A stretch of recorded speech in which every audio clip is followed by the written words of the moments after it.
Question du jour. Quel est le nom du médecin grec considéré comme le père de la médecine?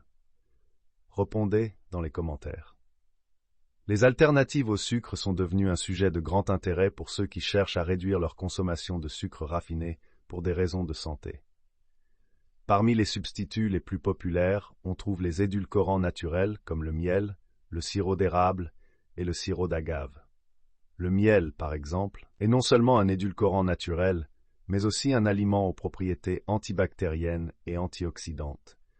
Le sirop d'érable, issu de la sève de l'érable, offre un goût distinct et contient des minéraux bénéfiques comme le zinc et le manganèse. Le sirop d'agave, quant à lui, est souvent utilisé pour sa faible teneur en glucose et son indice glycémique bas, ce qui le rend attrayant pour les personnes diabétiques. En plus de ces édulcorants naturels, il existe des substituts dérivés de plantes tels que la stevia et le fruit du moine. La stevia, extraite des feuilles de la plante Stevia rebaudiana, est un édulcorant sans calories qui n'affecte pas la glycémie. Le fruit du moine, ou luo anguo, est utilisé en Chine depuis des siècles et offre un pouvoir sucrant élevé sans calories ajoutées. Les alcools de sucre, comme le xylitol et l'érythritol, sont également populaires. Bien qu'ils soient techniquement des glucides, ils n'ont pas le même effet sur la glycémie que le sucre traditionnel et apportent moins de calories.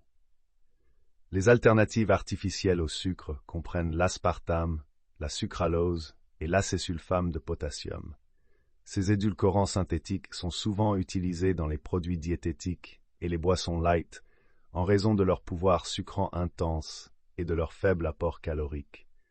Cependant, leur utilisation suscite parfois des controverses quant à leurs effets sur la santé à long terme, bien que la plupart des études n'aient pas démontré de risques significatifs aux doses couramment consommées. Il est important de noter que, malgré leurs avantages, les substituts du sucre doivent être utilisés avec modération. Certains peuvent causer des effets secondaires tels que des troubles digestifs, surtout lorsqu'ils sont consommés en grande quantité. De plus, il est essentiel de maintenir une alimentation équilibrée et de ne pas se fier uniquement aux édulcorants pour compenser une consommation excessive de sucreries.